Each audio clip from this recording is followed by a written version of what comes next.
Looks like I'm living rent-free in your heads again, huh? I mean, if you're gonna spend your days obsessing over me, you might as well start calling me something respectable. Maybe Daddy Shizzy, or better yet, Papa Nut. Who's the grown-up here? Alright, it's me. Let's go. Call me Daddy, yeah, that's who I am. Running your mind's like a master plan. Papa Nut, Shizzy Daddy, take your pick. I'm opening your thoughts while you still act sick. Call me Daddy, it's what you mean. While you chase the crooks and I take the lead. Living rent-free, that's my name. Go ahead, say it, put some respect on the name. Man, I'm too old, well here's a surprise. I'm the one with the brains while you're stuck with the lies. You act like you're experts, but here's the reality. I'm the one controlling your mental reality. So while you're out there trying to throw shade, I'm sipping coffee and you're feeling betrayed. You're mad, I got the spotlight, now it's my time. So why not call me Daddy or Papa with a rhyme? I'm the landlord and you're just the tenants, stuck in your headspace with no end to sight, no repentance. Call me Daddy, you know it's true. You'd be lost without me, stuck in the glue. Call me Daddy, I'm holding your mind while you're scrambling, trying to find what's behind. Papa Nut, Shizzy Daddy, don't you see? You're living in my world now, I'm the VIP. Call me Daddy, just let it be. While you're trying to figure out your own identity. Oh, I see you're confused, trying to get it right, spinning your wheels while I'm out of sight. You think you've got it figured, but you got it all wrong. I've been running your minds all along. But sure, keep pretending you don't care. Keep saying you're done, but I'm still in the air. You got no choice but to bow to my name. Daddy Shizzy is here to own the game. You say you don't watch, but you're obsessed. Every word I say puts you to the test. Call me Daddy, Papa Nut, you know you should. Because I've been living rent-free, and you know it feels good.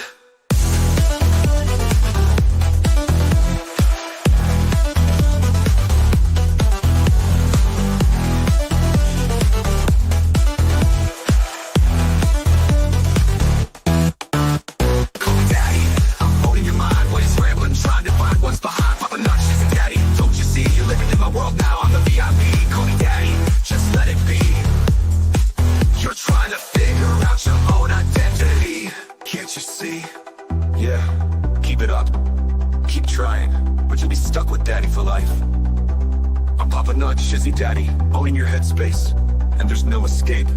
Good luck with that.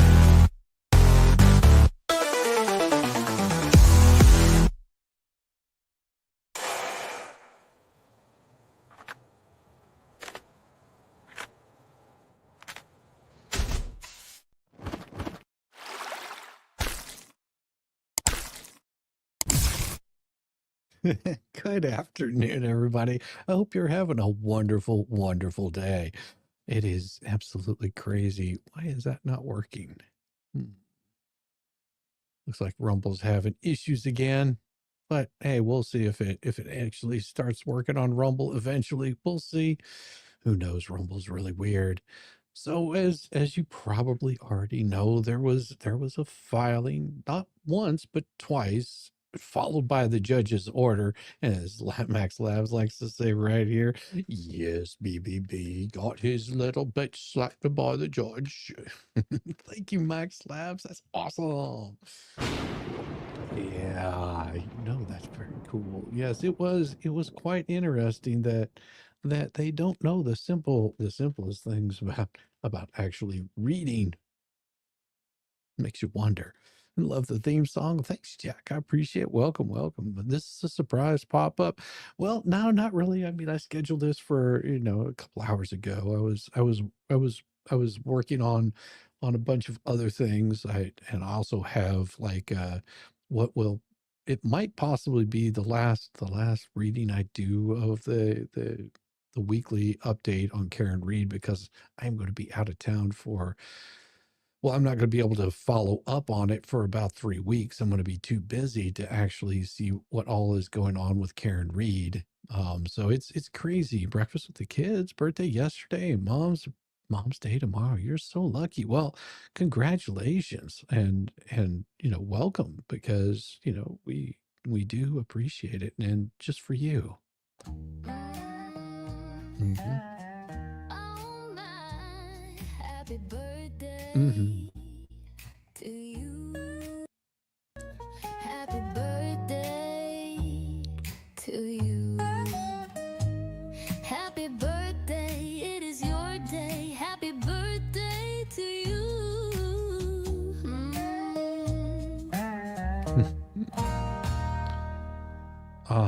Yes. No, you will still be able to get some hits out of me.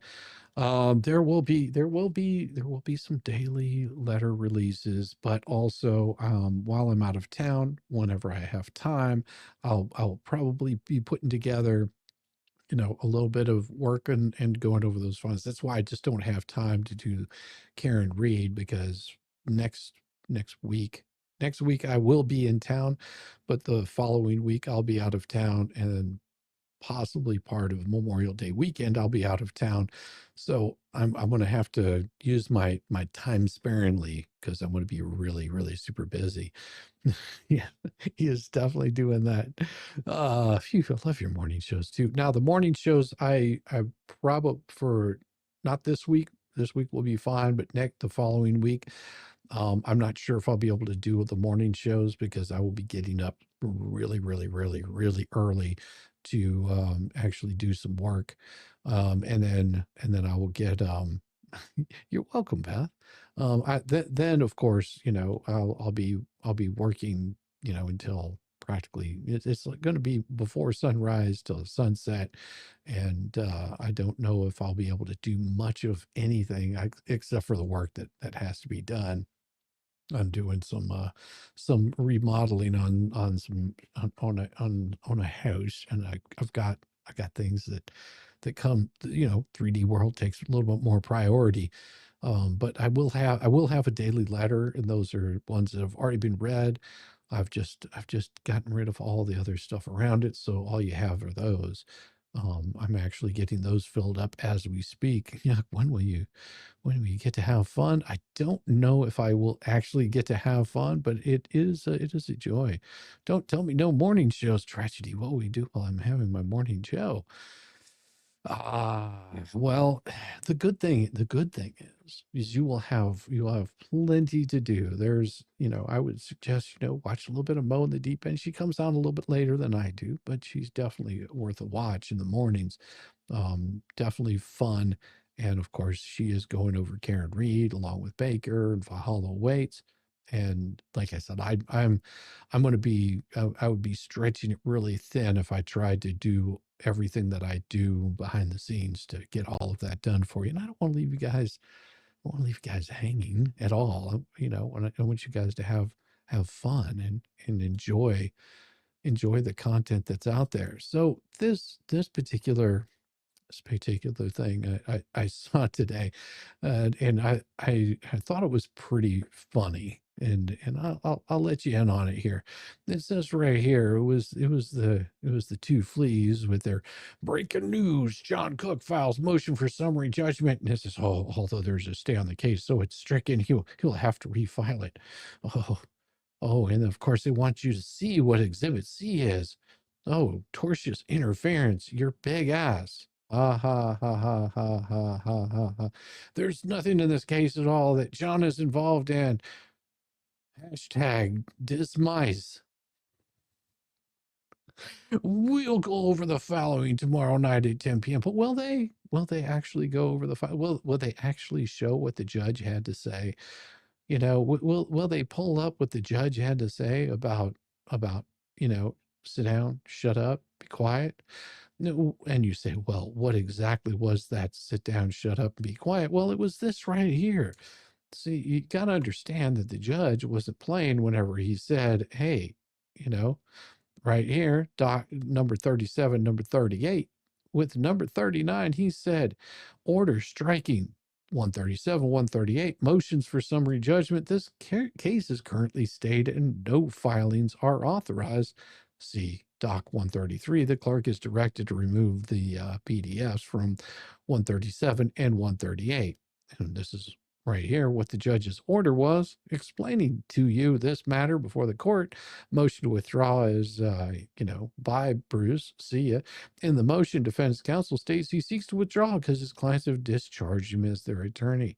And he says, oh, I ordered that the motion withdraw is for Bruce Pencil Neck Matzkin is relieved of further representation of defendants in the case, and the court will reserve jurisdiction to decide the issues of sanctions against Mr. Ducey there or the clerk of the court shall ensure that Ducey continues to receive those docket entry notifications, even though he's no longer counsel for defendants. Well, also, Ducey is going to have to provide defendants a copy of this order, so they can't claim that they didn't know, because they were provided with a copy of it and with a complete and accurate copy of their entire file within 7 days of this order. There it is. And right here, number 4, the judge makes it quite clear, just along with this order that would have been given to those defendants, so they can't say they were unaware that this was going to happen, except for the previously ordered response by the plaintiff to Doc 131. This matter is stayed for 30 days from today's date to allow defendants to locate new counsel. Now, if they don't have new counsel, or they don't enter an appearance within that 30-day period, then the case will proceed with defendants representing themselves. This was on the 14th day of April 2025. So the 14th day, in 4 days, we should be hearing either a response or somebody, because, that's what, any competent defendant would do with any sort of case is, get an attorney to handle this for them, because clearly they can't read instructions, directions, or follow simple rules that they would have to follow as pro se litigants. So it's ordered on the 14th day of April 2025 to do such. But do you think they will? 4 more days? No, I don't know. Have no idea. Hey, Toyota Tim, how you doing? Toyota Tom, sorry. Lemon honey, 71 degrees Fahrenheit right now after dusk. Ooh, yeah, it's a little toasty. Glad you're on, Shizzy. Need a break of gardening. Mind wants to work, but he does not. Yeah, I was busy all morning this morning loading up saws and drills and gear that I've got to take to go out of town with me. It's a wonderful, wonderful thing. So what exactly was this document that got struck down? I mean, the judge was pretty specific about striking this thing down because he wasn't going to play. And so we'll just dive into it, because according to the leads, he's going to refile this anyway. I don't know why he would do that. Why not spend all this time and energy getting an attorney? Interesting. Well, right here is the filing, which, again, why would it say Northern District of Florida, Northern District of Florida? The United States District, Northern District of Florida, whenever it should have said United States District Court, Northern District of Florida, Gainesville Division. But of course, then again, this is a Bubbles filing, as we'll show you here, because, defendants John Cook's motion for summary judgment, he moves for summary judgment, submit a memorandum of law in support of this motion. Now, this is Doc 137, Doc 138. The only difference is he has his address included in here. That's really the only difference. And so he submitted this not once, but twice, because that was the smart thing to do. You love it. Hey, thank you, Lemon Honey. I appreciate it. And then, of course, down here, we get into the filing. Now, something I should point out here is this memorandum in support of the summary judgment says that the memorandum was prepared by my former counsel prior to being discharged. Isn't that amazing? It was created before he was discharged. Wow. Even so much so that, he decided to put in a standard for FRCP 56 motion for summary judgment. Now, if I'm not mistaken, and I can go back and look at this. Matter of fact, give me a second. Let me double check, because if I'm not mistaken, give me just a second. Right here, I want to stop that just for a second. I'm going to remove that for a second, because I'm going to be pulling up a couple of documents that I wanted to be positive about this, because I can look right here. Give me just a second. I'm going to have to double check on something. Let's see. I will have to pull this up because, yeah, I'm not sure which exact document it is, but there was something that was pretty interesting about this. Open occasion. Something that I did find interesting about this, and I'm pretty sure it was the judge that made this ruling. I just need to double check. That's not it. Is it 131? Nope. Is it 130? Nope. 128. I just got to double check on something. And all right, that's not it. Because there's been so many things that have been filed over the past few days that, or over the past few months, that are completely irrelevant to this stuff. And I'm pretty positive that I've seen it in here, and I'll just have to double check on it. And I'm pretty sure it was the judge that said this. That's not it. That's 138. Is it 135? Nope, that was not it, because the judge struck that one down. Nope. Nope. I know it's here, and I'm pretty positive that the judge had something to say about this. And it's way back, and it was 123, I believe. 124. Nope. 26. Nope. Those aren't it either. I'm looking here because the judge had this to say. As soon as I find it here, it'll make a lot more sense. Give me a second. Ba, ba, ba. And let me double check.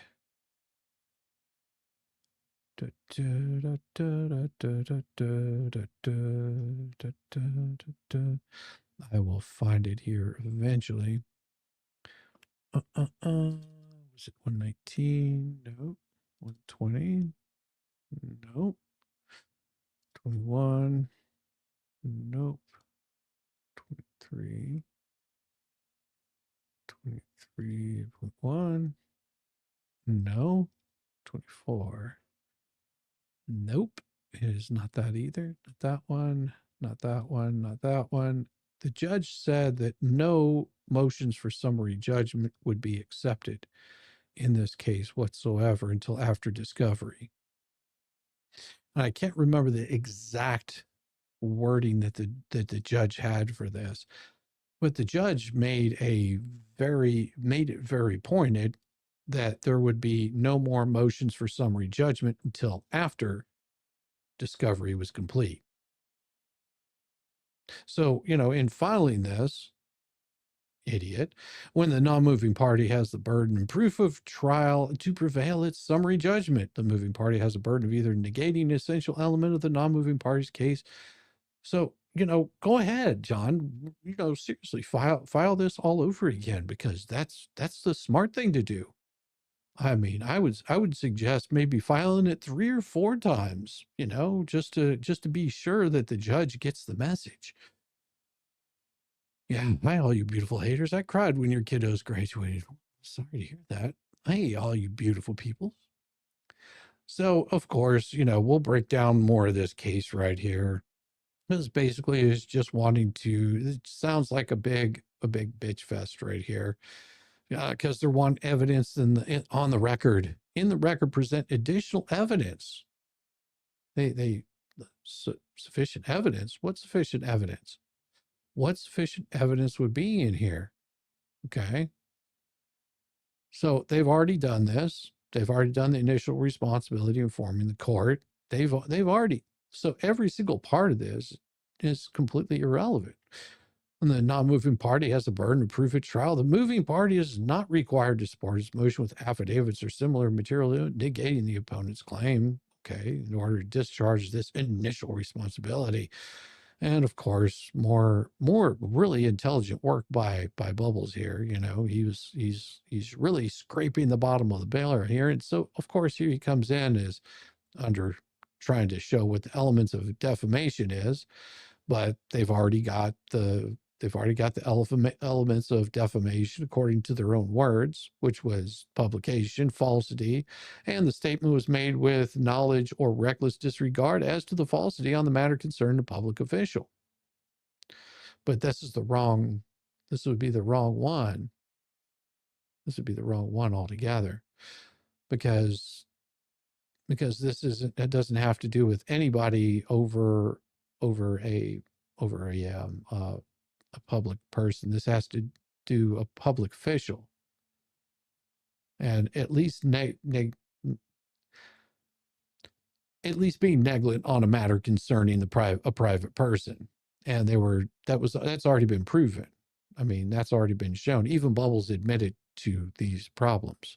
You thought Bubbles was fired? No, let me explain something to you in case you don't understand. See, before he gave this to John, but definitely while he was not his attorney, he wrote a little addendum here inside of this. It says this memorandum was prepared by my formal counsel being prior to being discharged. So see the little addendum there? That was typed in while they were preparing this. That little addendum was already put in there. See? So, while he was not working for him, he filled that in there just to make sure that you understood that this was written before he was fired. So does that make sense? Now you with me? Catch up. Don't be so slow. It was not the defamatory plaintiff hails for a defendant cooked to write on Facebook. What? Allegations? Well, they've already made the elements. This has already been proven. The allegations are already taken care of there. Count 2 of the complaint claims the defendant Cook defamed the plaintiff. The factual support of this claim in the complaint is a single alleged statement. Well, no, it's multiple statements. There's not just a single one. There's multiple statements also made by Bruce himself that stated those things in court documents. He's already stated those. You're caught up now. I'm sure BBB has written sufficient memos to take them through every court case being completed. He wouldn't be writing as like, oh no, he would never do such a thing. Well, at least that's the story. Defendant Cook publicly stated falsely on Facebook that Hales' fiance had oral OJ. Oh yeah, orange juice with him, and that he has photographs to prove it, which statement is quoted in a footnote as, Jeremy, would you like me to post a picture? Well, that's not what it says, but I don't understand. George's mouth, you can't take this one down. Complaint paragraph 27, footnote 2. Well, it was not defamatory of the plaintiff Hales for defendant Cook to write on Facebook, Jeremy, would you like me to post a picture? And he has to put it in there again because, why would you post it just once inside of a legal document?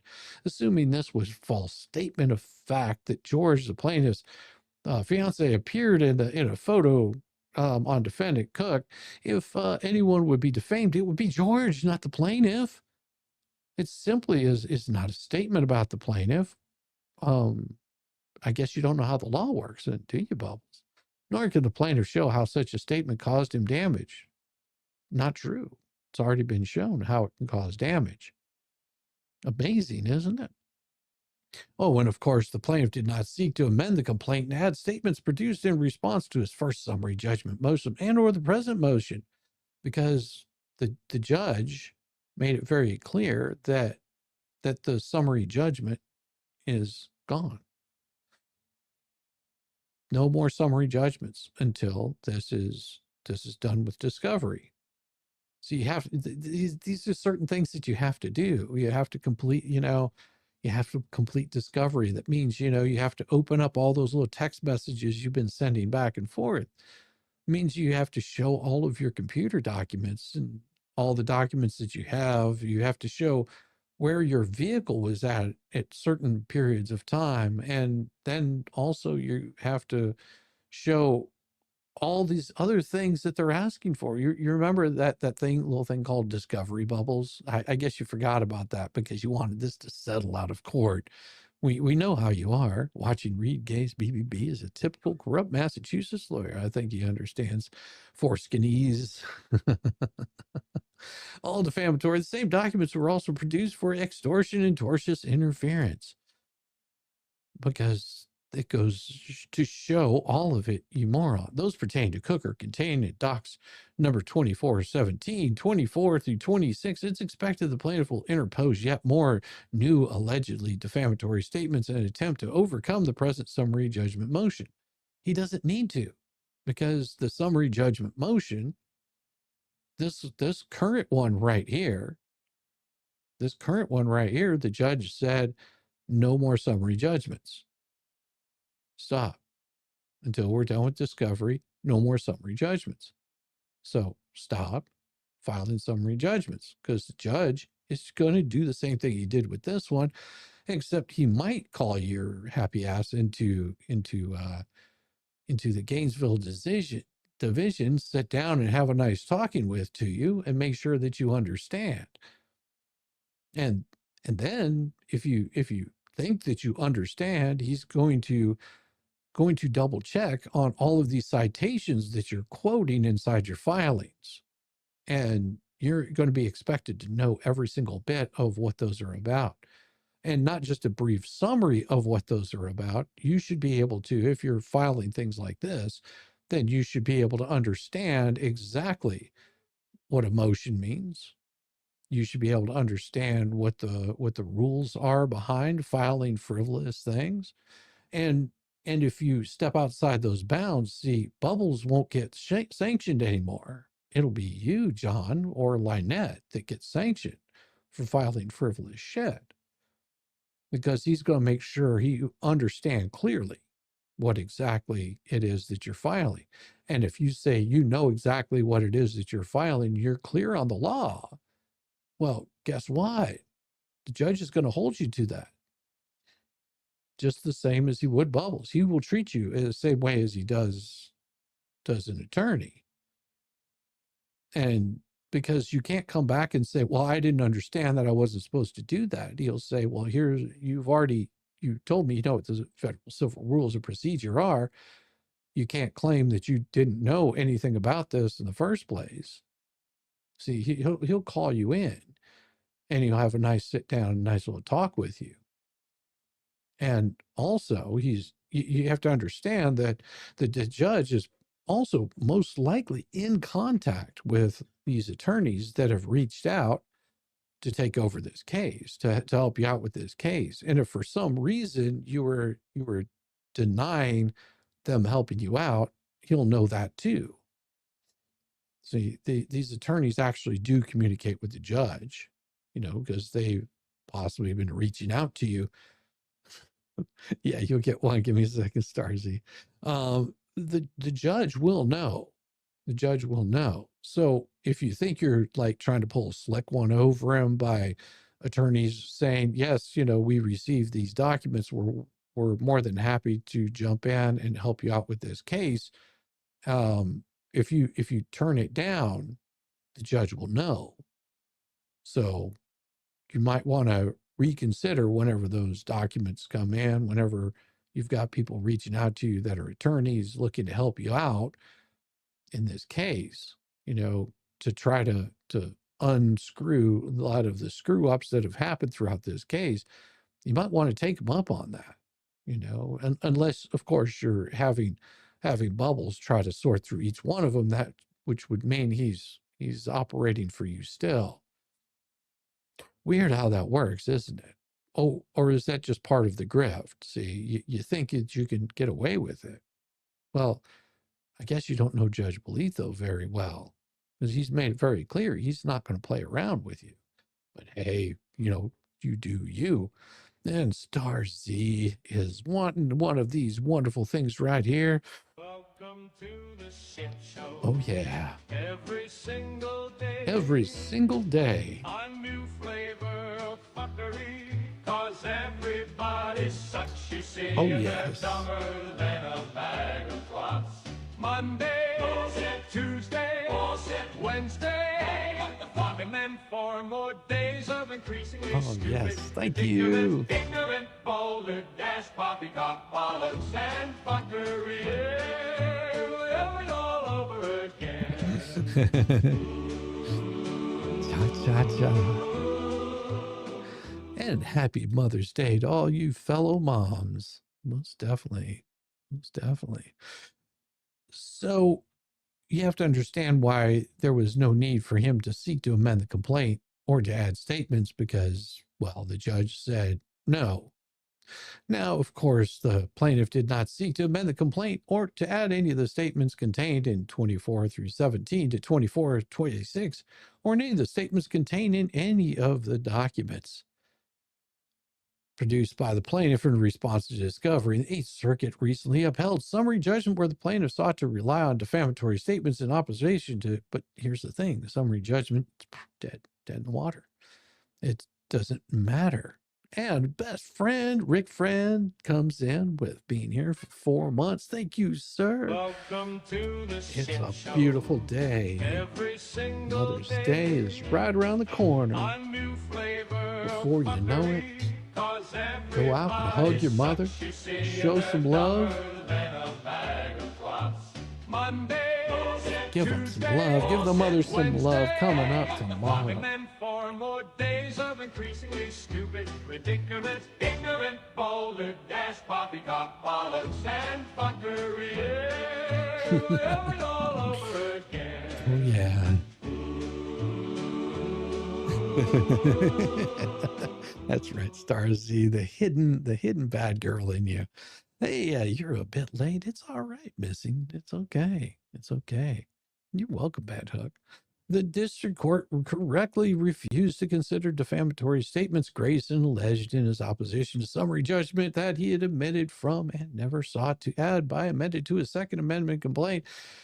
And so this is just more legal jargon that, because again, summary judgments are not supposed to be submitted until after discovery.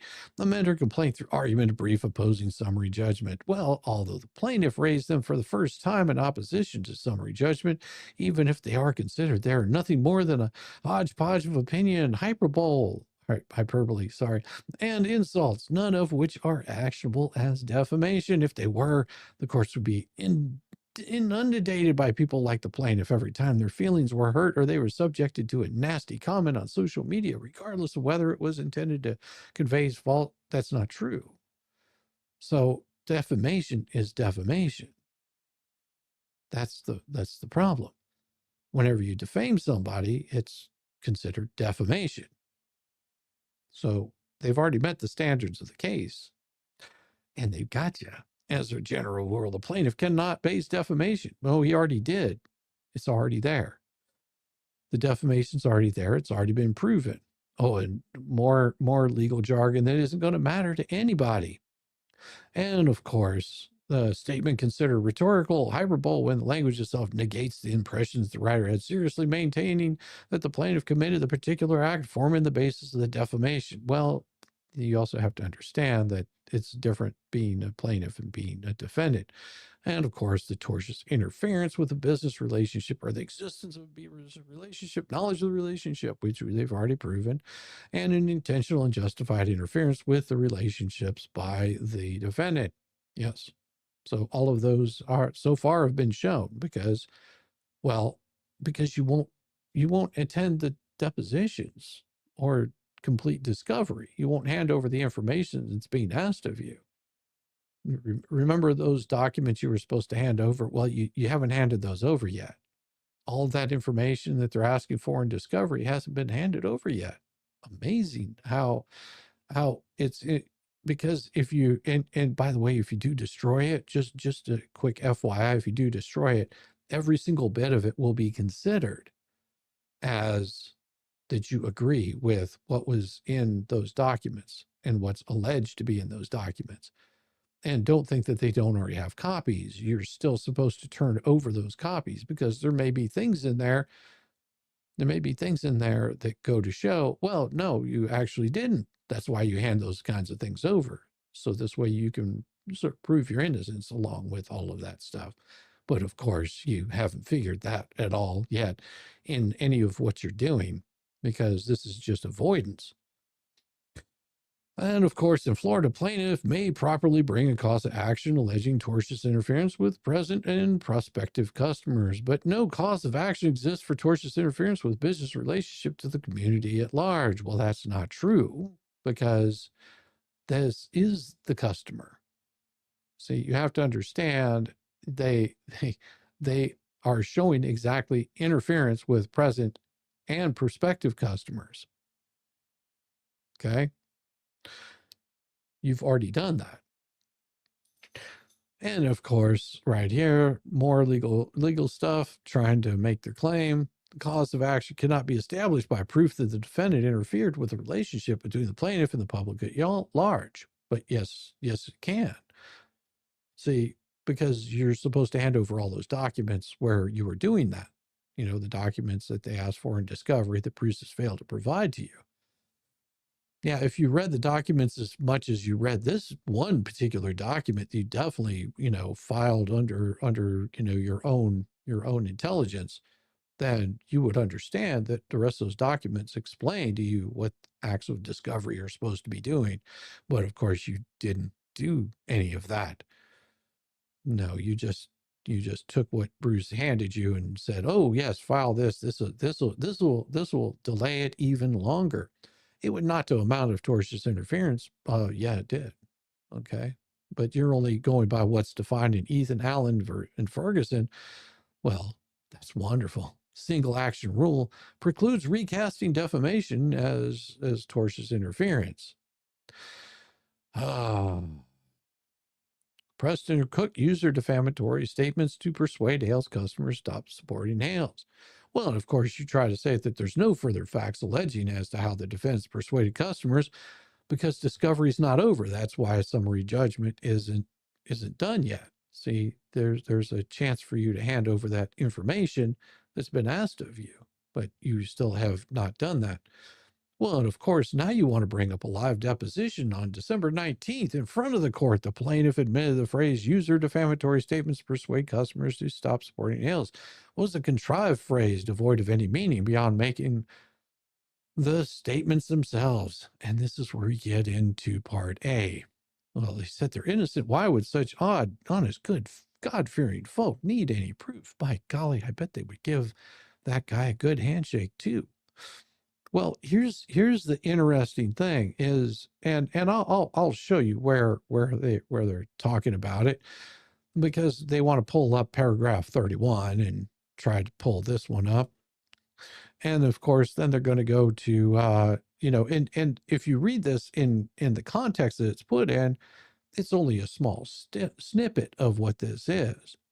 And then of course it goes in here about more legal jargon that John probably doesn't understand. And then of course it goes in here to whatnot that it's talking about. Defendants interfered with whatnot. But I mean, he did not contact whatnot to learn if either defendant had done anything to interfere with his contract. That's not what he said. He says right here, do you have any evidence that John Cook made direct contact with whatnot of any kind at any time? He says, I will contact whatnot and find out who contacted them. Do you have any evidence that Michelle Preston did? I have evidence of your client saying report everything that I do, which we actually look at in your exhibits earlier here this morning. Do you have any evidence that Lynette presently directly contacted whatnot? And he says, I will contact whatnot and find out if she did. Now, the plaintiff refused to produce a copy of whatnot contract in response to the defense discovery request because why? Because you wanted a simple handshake and your word would suffice, according to Randy Shockett, the email that you sent him. That's already been shown. That you just wanted him to take your word for it that you wouldn't continue to reach out and harass whatnot customers. No, that's not how that works. And that's only a portion of the discovery. Again, discovery isn't over, therefore you can't get summary judgment on it. According to the judge, you have to wait until after discovery. Whatnot's general counsel confirmed that neither Cook nor Preston contacted Whatnot. Really? How can you actually confirm that?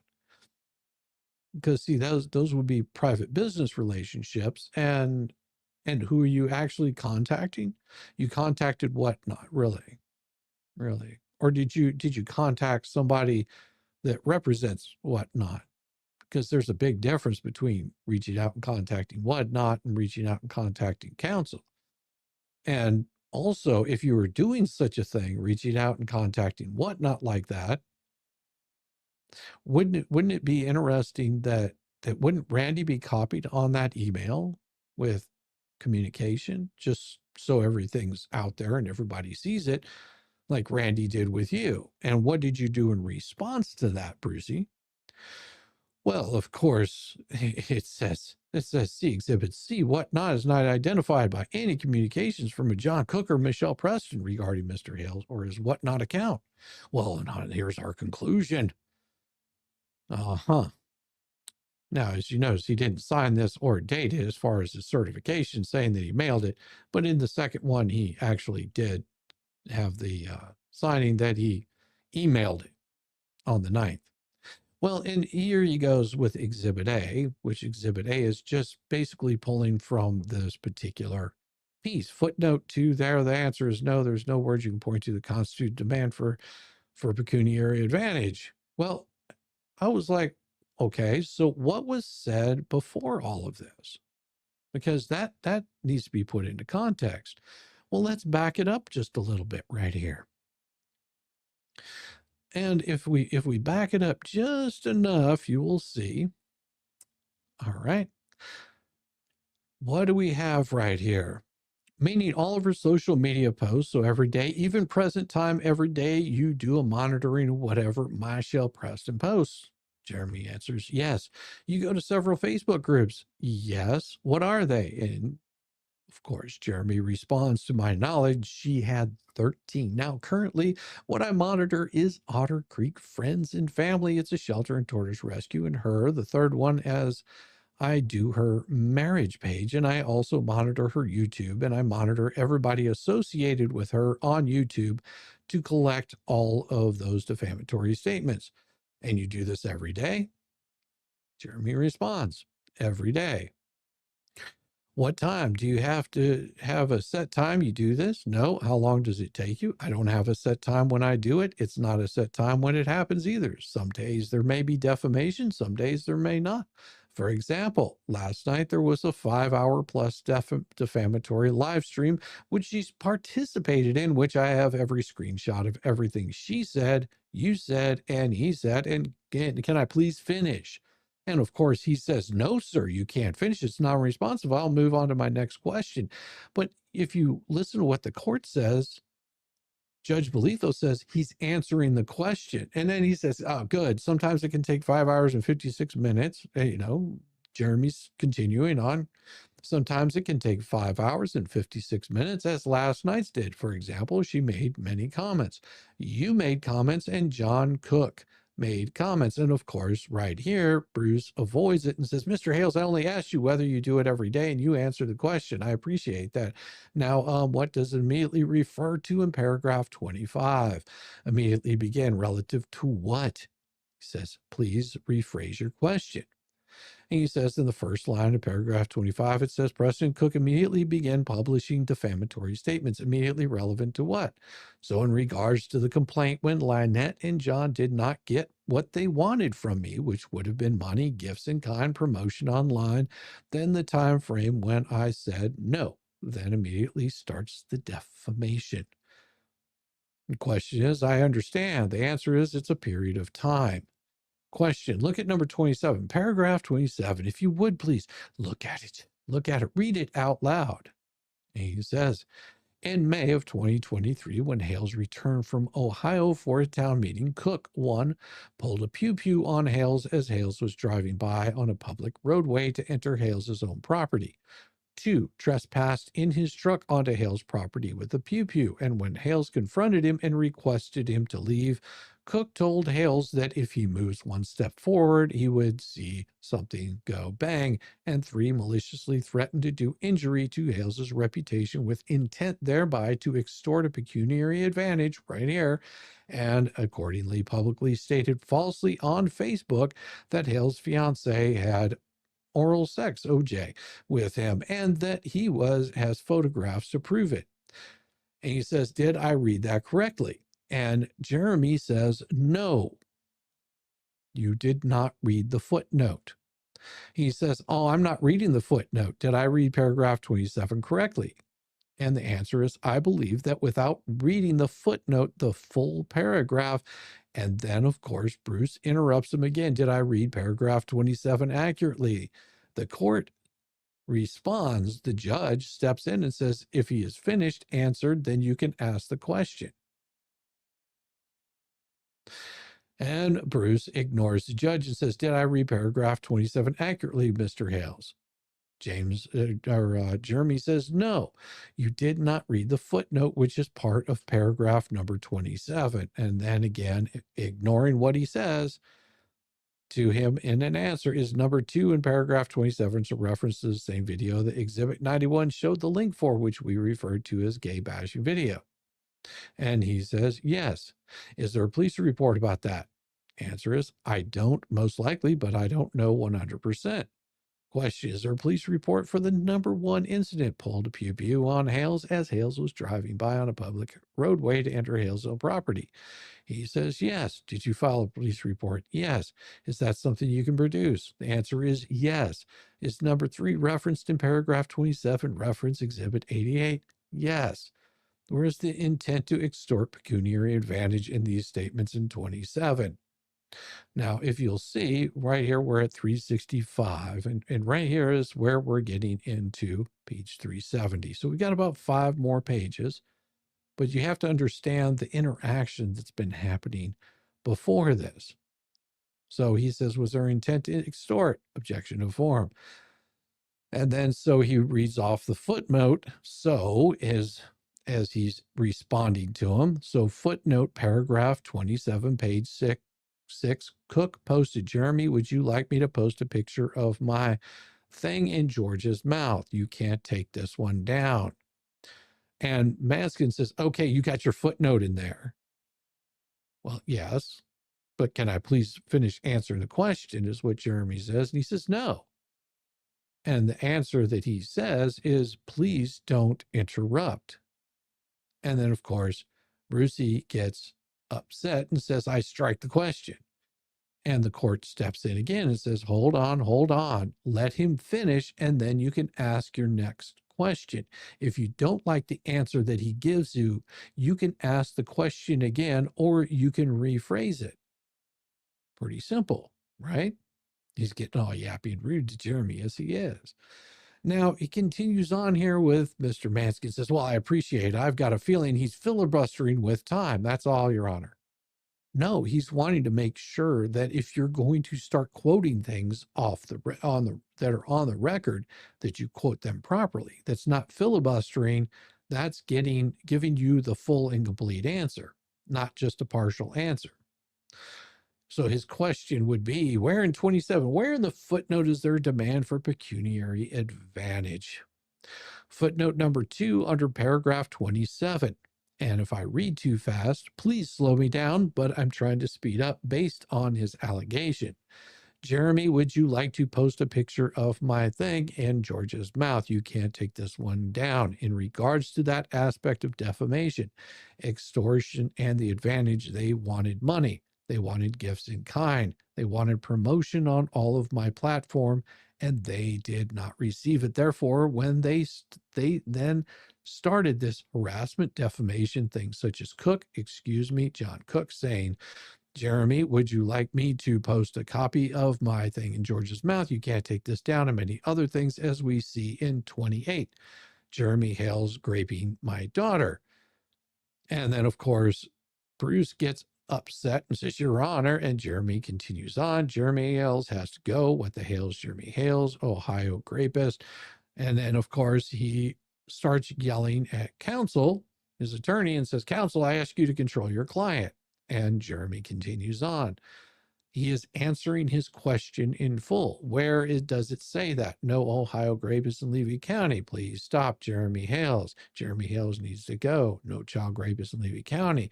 They did not get what they wanted. Therefore, they went to extort me and damage me in every way possible as they can. Your clients have even stated publicly in writing that they want to take me down. And the judge steps in and stops Jeremy and says, "All right, you've answered the question." So Matzkin starts in again with paragraph 27. "Hey, Max, hopefully this coming week the judge files sanctions against Bruce. I like watching him sweat. It's so much better.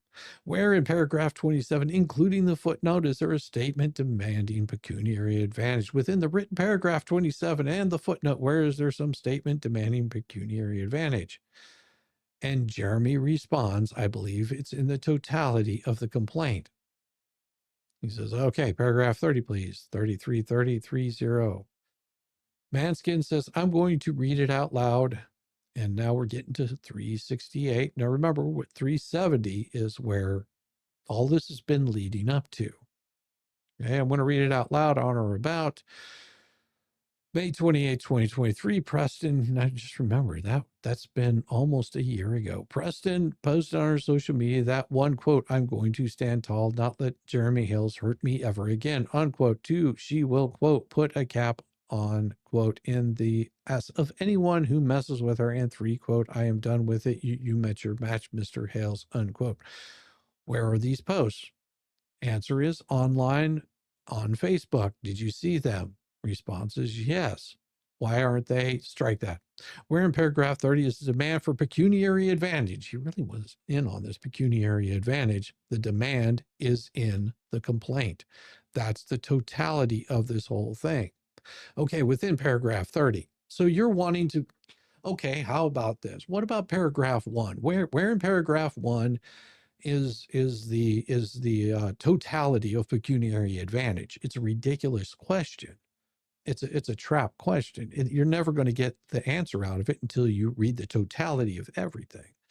Read the totality of the transcript, read the totality of all the things that have been done, and then you can start to understand exactly where all those tortious interferences are, where every single bit of the amount of money that they're looking for, and you're still not done with discovery.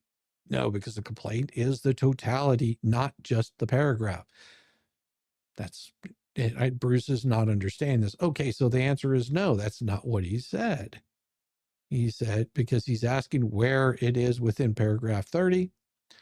And Jeremy says no, because the complaint is the totality, not just the paragraph. So the answer is no. Back to 27. Are you able to point the words within paragraph 27 or the footnote that constitute a demand for pecuniary advantage? And he says, and again, in the totality of what has happened, the complaint in itself, I don't believe it's wise to take one paragraph from another. It's the totality of what they've done and what they have said and the advantage that they have tried to seek. So within the words, and Bruce interrupts for myself, and Jeremy continues of paragraph 27 and footnote 2 of footnote 2. There, the answer is no. There is no words you can point to that can constitute demand for the advantage. Answer that he gives, that is not what my response was. My response was, and then, of course, Bruce interrupts again. Within the paragraph, the words of the paragraph, not referring to the context, totality of anything within paragraph 27, footnote 2. Are there words you can now point to and read to us that you claim constitutes a demand for pecuniary advantage? Well, there's none in paragraph 1 either. There's none in paragraph 15. So what you're asking is want me to read one particular portion of this, take it out of context, and try to prove that there's nothing there. And again, Jeremy says, "Can you please stop interrupting me when I'm answering the question?" And of course, Bruce interrupts again and says he had to be. The court jumps in. He says, okay, I think you have the answer to your question. And he says, I appreciate it. I'll move on. 31, please. Paragraph 31. You write, despite knowing the complaint says, despite knowing the falsity of their statements, Preston and Cook used their defamatory statements to persuade Hale's customers to stop supporting Hale's. Did I read that accurately? He says, yes. The question is, apart from the statements themselves, what did Preston and Cook do that you're describing as, quote, using their defamatory statements to persuade Hale's customers to stop supporting Hale's? He says, please rephrase your question. And then his answer is yes. Other than the actual statement itself that they make and you referenced here, what are they doing to use those statements to persuade people to not support you? And he says it's pretty simple. The statement of Jeremy Hale's graping my daughter is more than enough to persuade a customer not to support me. Nothing else needs to be said or done. Oh, thank you. Paragraph 32. Well, strike that. Paragraph 59. So what if we can flip ahead to page 11? Paragraph 59, you say, in two distinct instances separated in time, Preston extorted Hales within the meaning of these Florida statutes. My question is, what are the two instances? And what does Jeremy respond? I would not be able to answer that without referring to my attorney because I don't know what the Florida statute is. Oh, then he says, let me rephrase. What two instances can you point to where Preston demanded pecuniary advantage from you on threat of something? Give me something or else. What two instances are there of that? And he says, again, I don't feel comfortable answering this question without my legal guidance from my counselor based on Florida statutes 873.05. And he says, well, I'm not asking about the statute. You did ask about the statute. I'm just asking you generally, forget about the statute. Oh, forget about the statute. No, because that would be the totality. He says, what two instances or instances can you point to as Miss Preston saying, give me something of value, money, pecuniary advantage, or else I'm going to do something? He says, I'd like to request time to read the document because I believe this is actually referring to the two instances already outlined in the document. Hold on.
Weird. Okay. I should have sound now. Okay. We're good. Okay. All right. I'll explain summary judgment because I think I did something while I was over here. Sorry. All right. I'm back. Hooray. Okay. Hold on. So I'm answering Karen Brooks's question here. So he was asking what the difference is between summary judgment and showing evidence during a trial. Well, they're completely two different things. So summary judgment. Summary judgment is what you would file after discovery is completed, after all of the evidence has been presented. Okay. Before you go to trial, you would file a summary judgment of letting people know where the case is at this point in time. For example, if you wanted to present summary judgment in this case where he's presented it too early, he's got a premature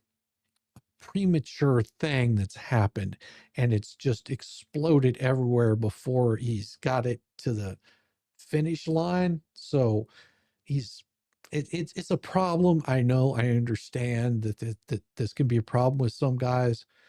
And what you have to do is you have to be able to contain yourself just a small amount, have a little self-control, and then you don't have anything happen prematurely that can cause, well, a mess or other issues. And the judge has already ruled on this, saying, please don't file any summary judgments until after discovery. It's improper. It's not in place. So don't do this. But Bruce hasn't learned this, that he doesn't understand that whenever the judge says, don't file a summary judgment until after discovery, there's even an order that he says, don't file summary judgment until after discovery. So whenever Bruce is filing these things, he knows that the judge is going to tell him no. The judge has made it clear, until after discovery, no summary judgment. Now, part of that other question that you were asking is what is showing evidence during trial?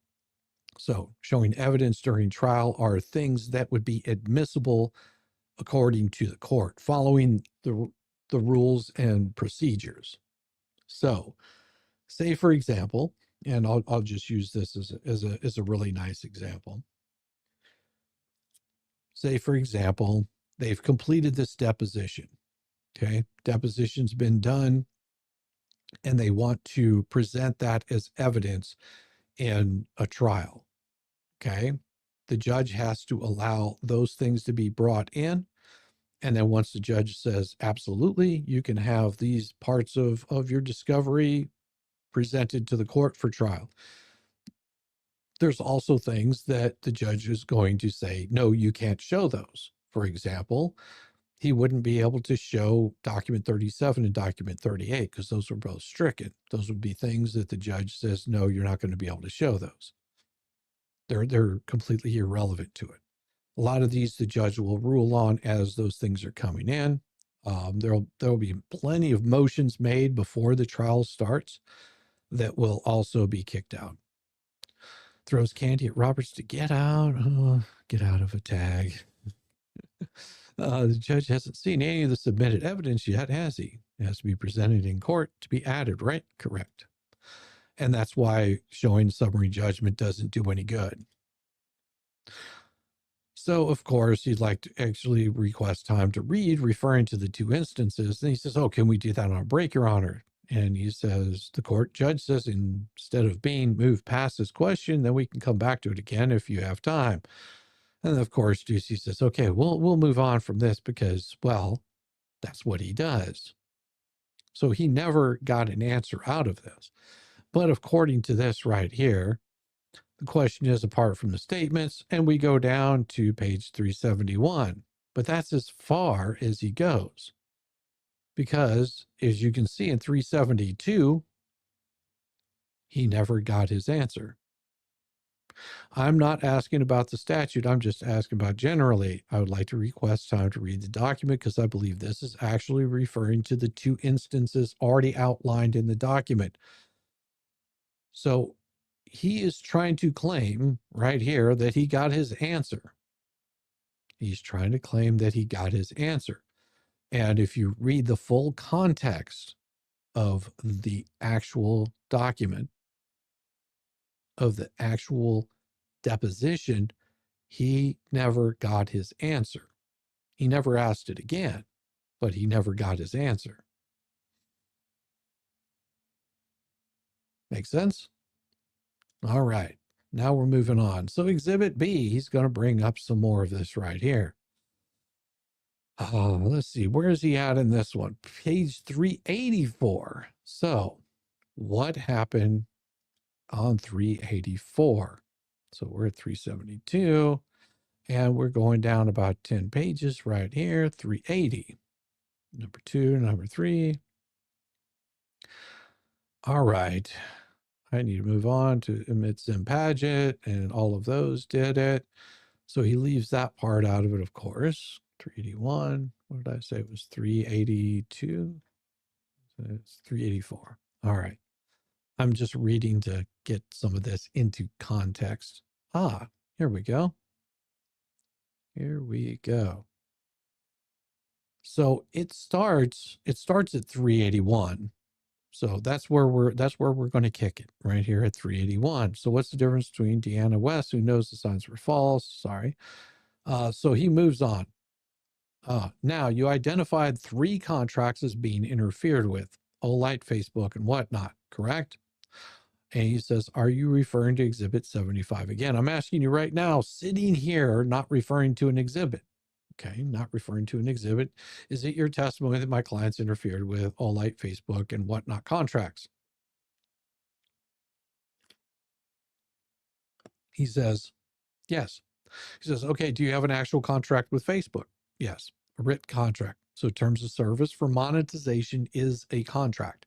I've attempted to try and retrieve that, but most of those are public information. So when you sign, there's not where I can terms of service.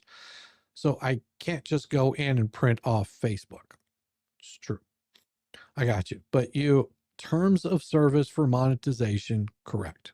You've agreed to terms of service, but you didn't have an actual transaction with lawyers to sign a special contract. Anybody could do that. You did, right?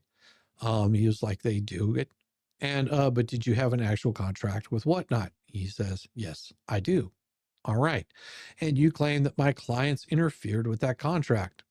His response is, as recently as a week ago, your clients, what did they do a week ago? Answer is, as recently as a week ago, your clients and those supporting their efforts to destroy my life and my business and my relationships have gotten all of my links to whatnot options taken off YouTube. And that is my primary promotion for my whatnot options. He says, my clients got your whatnot links taken off of YouTube. He says, yes. My clients contacted whatnot and said, take Jeremy Hill's links off of YouTube. He responds, your clients, and your anti-what the hell's media ecosystem have. And then he interrupts and says, do you have? He says, could I please? And then he says, John Cook, and they wouldn't allow him to answer. The court interrupts and says, hold on, listen, you can let him. If you're going to ask a very open-ended questions, you are going to get long answers. And of course, Bruce starts saying again the question, do you have evidence that John Cook contacted whatnot directly? And the court interrupts again. He is providing you with whatever his answer is as to what the evidence is. Mr. Shockett asks, may he be allowed to finish the initial answer? The court says, go ahead. And what does he do here? What does he do here? Do you have any evidence of whatnot? Stops at 384. What page are we on right here? 383. He hasn't gotten to answer the question. All right, so he stops at 384. His response is, your clients and the anti-what the hell's eco media system have very openly stated to report everything.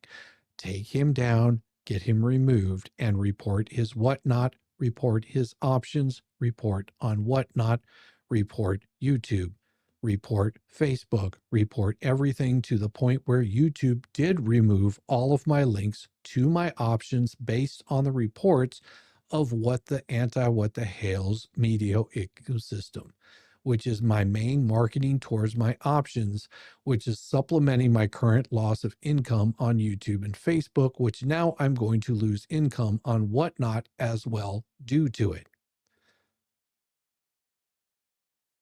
Lost audio again? No, it's back. Should be. So, as I said, read these things in context of what he's saying right here, because he leaves out the page before. Right here, all of this he leaves out in his response. Okay, so question, do you have any evidence that John Cook made direct contact with Whatnot of any kind of any time? And of course, he responds to him, hey, Shizzy, it's a Megan Fox Raid. Welcome, Fox Raiders. You know, she is invited if she wants to come by. Whatnot directly at any time. And of course, as Jeremy responds right here, let's get it all into context. I will contact Whatnot and find out who contacted them.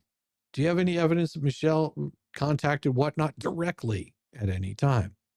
And he responds again, I have evidence of your client saying, report everything that I do, which we actually looked at in your exhibits earlier here this morning.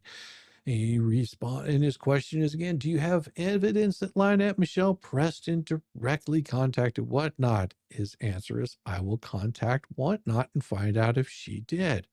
But that's not the issue we're talking about. We're talking about the issue with YouTube. And he cuts him off by saying, no question, no question. The court responds, says, you answer the question. Jeremy says, yes, sir. And he says to Bruce, you're about 15 minutes. So that's all he has is 15 minutes left. Let's continue on. He says, let's see, you're not claiming my other contracts were interfered with besides Whatnot, terms of service of Facebook and Olight. He responds, there was no contract with Olight. I'm claiming that income has been drastically affected. So while I have no contract with Olight, income is affected based on that. While I am still in contract with YouTube, income with YouTube has been drastically affected based on these things. He says, you have an outside contract with YouTube, not just terms of service. Terms of service. Understood. If you had any direct communications from Mr. Cook or Miss Preston threatening you unless you give them something, you will have produced it, correct? Shockett tells him objection to form. Competency. You can answer that. He says, do you understand my question? Answer. Can you restate the question? Please rephrase it. Can I expect that you have produced any direct communications from either Mr. Cook or Miss Preston to you threatening you unless you give them something? He says, same objection. You can answer. There's no response. Mr. Matzkin asks, are there any others out there that we're not aware of yet because you didn't produce them? And he says, there's nothing out there that I'm aware of currently, but there is more coming daily, meaning you're going to continue your daily canvassing. He says, last night was over 5 hours worth. Matzkin, look at Exhibit 101, please. And then, of course, he asks more garbage here that just gets you more and more confused. And then he wants more time to read it. But yeah, that is the whole context of what his complaint is here. He never finished. Sort of, this is what happens whenever you do things prematurely, Bruce. You don't have time to finish. Somebody ends up unsatisfied. And of course, Bruce reaches out to Michael at Whatnot. We left his name off of here for good reason. Well, actually, Michael is responding to something that Bruce asked. We don't know what exactly Bruce asked because he doesn't have that context in here. What was the question you asked, Bruce? Now, Michael responds, I look forward to speaking soon. Just as a preview, based on my review, I have thus far determined the following. Whatnot has conducted a search for a specific contract between Whatnot, Inc. and Jeremy Hales. He says to be determined on call. Now, as you can see, Whatnot has identified the primary account associated with Mr. Hale's activity on Whatnot, which has had the account username What the Hales. Now, whatnot has identified any accounts belonging to John Cook or Michelle Preston with, now this is very important, with addresses in the state of Florida. Now, that doesn't mean that there's not anybody that doesn't have one, just not addresses in the state of Florida. But again, that was not the question that he asked in the first place, nor the answer that Jeremy gave him. The question that he asked is, how did they interfere? And if we go back to what he actually said, and 352, right up here, give me a second, let me pull it up. I think that's right, 382, he says, as recently as a week ago, those supporting their efforts to destroy my life and my business and my relationships have gotten all of my links to my whatnot options taken off YouTube. Okay. Also channel insider followers to call them also bid on the auction. Yes, the PR team called whatnot about the blue buckets. Also, the channel inside the followers to call them also go and bid in the auctions. Yes, they did. We already know these things. Which he has had the account username. What the hell is, of course, they don't have to have an account. They can use any name that they want to on whatnot. Whatnot has not identified any communications from a John Cook or Michelle Preston regarding Mr. Hales or his whatnot account. Okay. Whatnot has identified various user reports regarding Mr. Hale's conduct using his whatnot account. Whatnot has identified various user reports regarding Mr. Hale's conduct using his whatnot account and evaluated these reports under our policies and took appropriate action. Whatnot has identified at least one user report mentioning Mr. Hales using his whatnot account in a manner which was described as an attempt to bully Michelle Preston. But I thought he said right here that there was no accounts belonging to John Cook or Michelle Preston. One user report, at least one. Does not matter if there was two, whether there was three. Right here, it tells you identified at least one user mentioning Mr. Hale using his whatnot account in a manner which was described as an attempt to bully Michelle Preston. The caveat was to be determined on call. So what exactly was it that when it happened? We don't know that, but I'm sure that this person knows the person that did it. Now, I can't make any bets on anything, and I wouldn't suggest doing anything like this. There's also a reason why I don't tell people to go and harass other channels or give them a hard time. Let them do their thing. It's fun to mock them from a distance. Oh, nobody's wished you a happy Mother's Day? Well, Robert, happy Mother's Day. There you go. It's not my fault. I mean, you can do it however you want to. So then again, he reaches out. We don't know the context of the email that was asked. All that we have is what the response was. Now, wouldn't it be interesting to see what, yeah, you're gonna love my little message to them. I was bidding one night and they were running up auctions. Yeah. And some of that could have been legit people running up auctions, but there's also a possibility that they were running up those auctions. Don't know. All of that will be proven in court because they have the documentation. I don't have any documentation. I just have word of mouth of what was happening. Finally, a shizzy stream at a good time for Europeans. Hey, there's nothing wrong with that. Sometimes I do those. But I do, of course, have something for you guys. A couple of somethings for you guys today. If you're ready, I think I'll let the maestro just kick it right in here. It is about time. Let's break this mother down. With Shizzy, Wiz, Nut.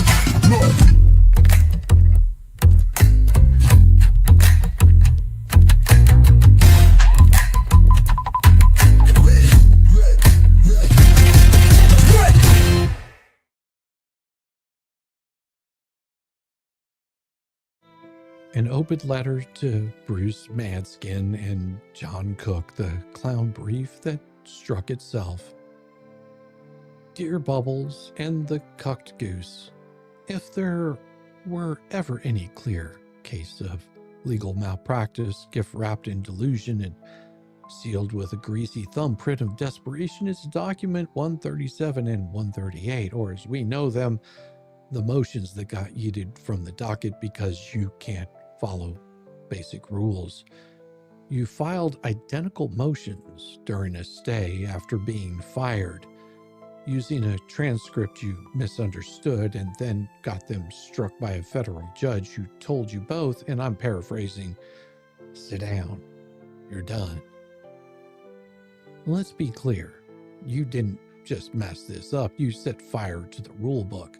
You danced naked in the ashes and then flung your flaming briefs into the judge's chambers while yelling, "Look at me, I'm a legal genius." So let's take a scenic walk through the dumpster fire of logic, ethics, and basic reading comprehension you presented as a motion for summary judgment. Per the judge's order, no filings were authorized.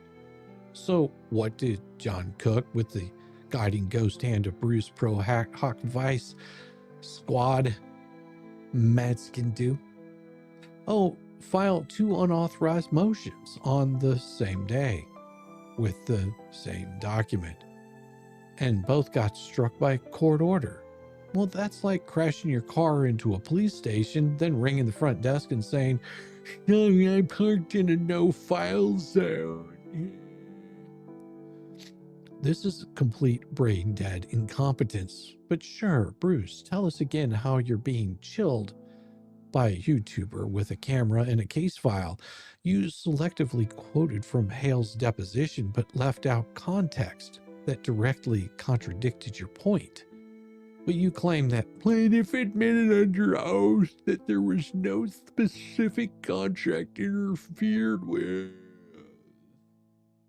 Well, except the full transcript shows Hales explain, not denying, how generalized interference and targeted reputational sabotage impacted monetized platforms like Whatnot.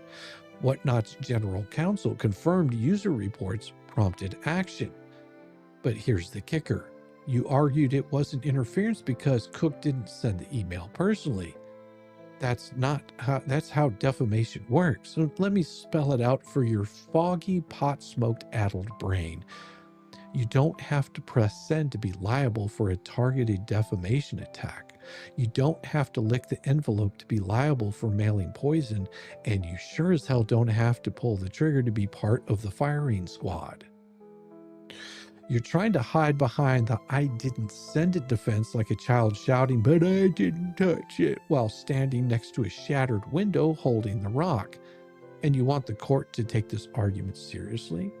Oh, pathetic, embarrassing, and the exact kind of failing desperation we've come to expect from a guy who thinks years of practice compensate for the fact that his legal brain has been slow cooked into mush by a lifetime of bad habits, bad arguments, and bong rip bravado. This was your legal defense. If anyone was defamed, it was George, not Hales. So let me translate that. Yes, I publicly said a grotesque and sexually explicit lie involving my opponent's fiance, but technically I wasn't talking about him. That's not defense. That's a confession in a sleazier font. It's also an act of reputational sabotage by targeting a close personal relationship for humiliation. And courts, have found statements affecting one's immediate partner to be intrinsically reputational. But Bruce wouldn't know that because he's too busy citing case law he lifted from footnotes on Reddit.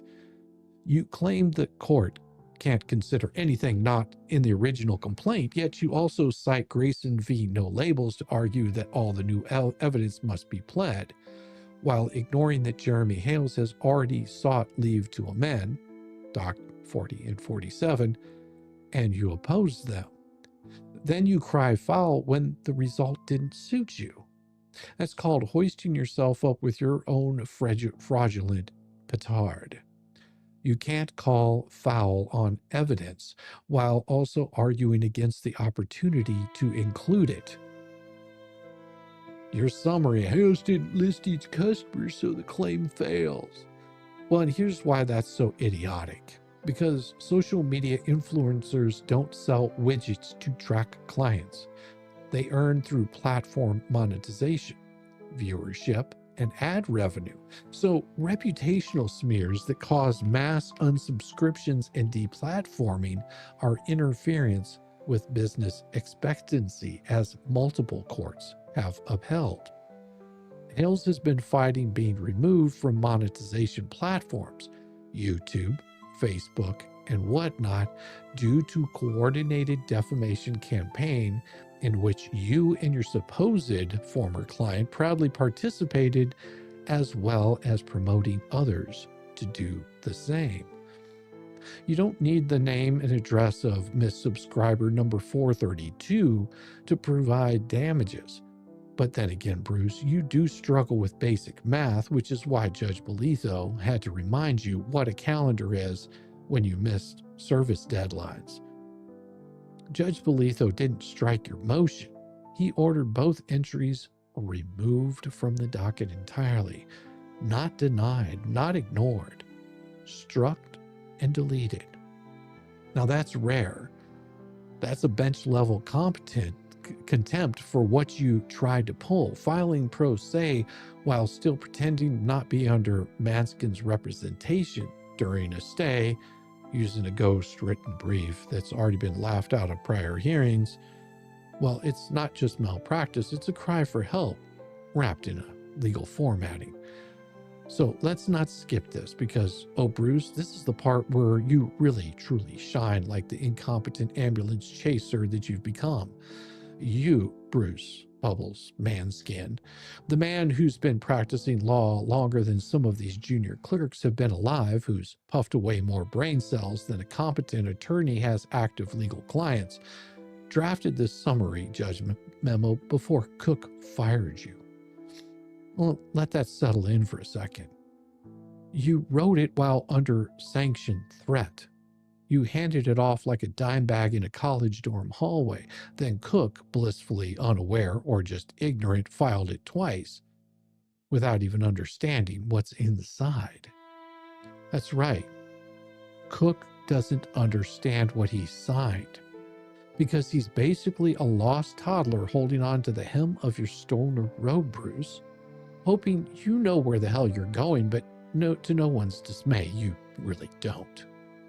You ghost wrote something after withdrawal while probably giggling behind the scenes, high off your own ego and whatever homegrown shake and seed you've been smoking these days. Both of you ignored a court-ordered stay like two baked-out dimwits who thought, well, if we just slide it in now, maybe the judge won't notice. Well, the judge noticed. The judge laughed his ass off and struck you both straight off the docket like swatting flies at a picnic faster than you could puff, pass. That's 3 ethics violations right there. But honestly, let's call it 4 because you didn't just trip over the First Amendment law. You face-planted into it, rolled around in it, and came up spitting half-baked nonsense like, but Your Honor, we personally didn't send the defamatory message, so it doesn't count, right? Bruce, you've been around long enough to know that around long enough that you should know better. You've been filing briefs, since before e-filing existed. You've also been dodging your professional responsibility like it's a game of stoner hopscotch for decades, but Here you are, after all these years, proving you learned absolutely nothing except how to embarrass yourself at a higher level. You're the legal's professional version of a guy who's dropped out halfway through a joint rolling seminar, still bragging about his experience while forgetting which end the paper lights up. You're not the edgy veteran lawyer you think you are, Bruce. You're the washed up, burned out relic everyone in this room points to and whispers, how in the hell is he still licensed? Congratulations, Bubble. You have reduced decades of legal practice to a dumpster fire that you crawled into to shake the DTs, and the only people who don't know that you're the joke are you, the guy who filed your garbage motion twice without reading it, and the dumbasses that listen to your PR team's spin of garbage. You don't understand the First Amendment. You don't understand procedural posture. You don't understand how to not get struck by a judge who isn't even ruling on the merits yet. And you certainly don't understand that when a court says this case is stayed, that means shut the F up. But thanks for playing, gentlemen. You've once again shown the world exactly what not to do in federal court. Sincerely, Shizzy Wiznut. Just a dude with Velcro shoes, a coffee addiction, and more legal insight than a guy who calls himself pro-hack vice. It's like a badge of honor, except of a leash that the court is about to yank. There you go. It is about time. Let's break this mother down. With Shizzy, Wiz, Nut.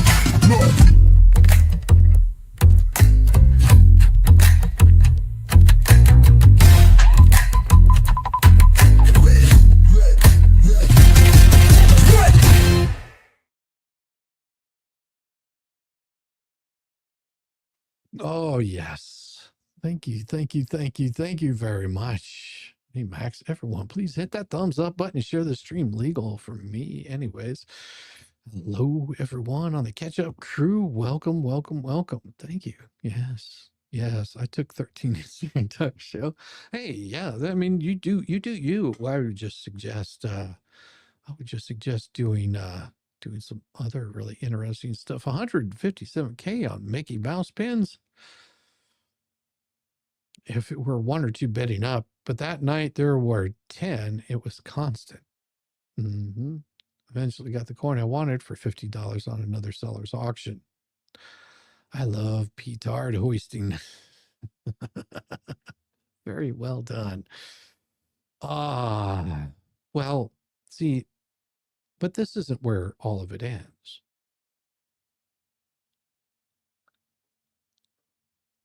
Let me explain to you a little bit of something. Excuse me while I turn off my camera for a second, because I'm going to do something that is going to probably get me in trouble. But don't worry about it. It's okay.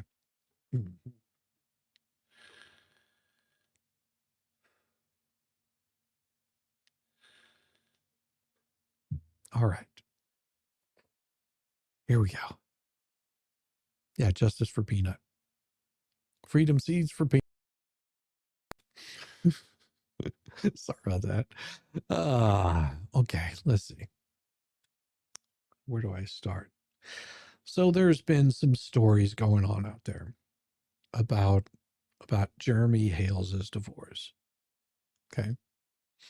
Now, the problem is with this is Jeremy Hales's divorce has nothing to do with this case whatsoever. Okay. And a certain what do you call him? I couldn't really call him a journalist. I would say a grift troller reached out to me and asked me what my thoughts were on this particular subject. Oh, care to comment? Something of that sort. I don't know, because, these kinds of emails really, just beg for a comment. They really do. Oh, yeah, it's a troll, and Volmit can't really help it.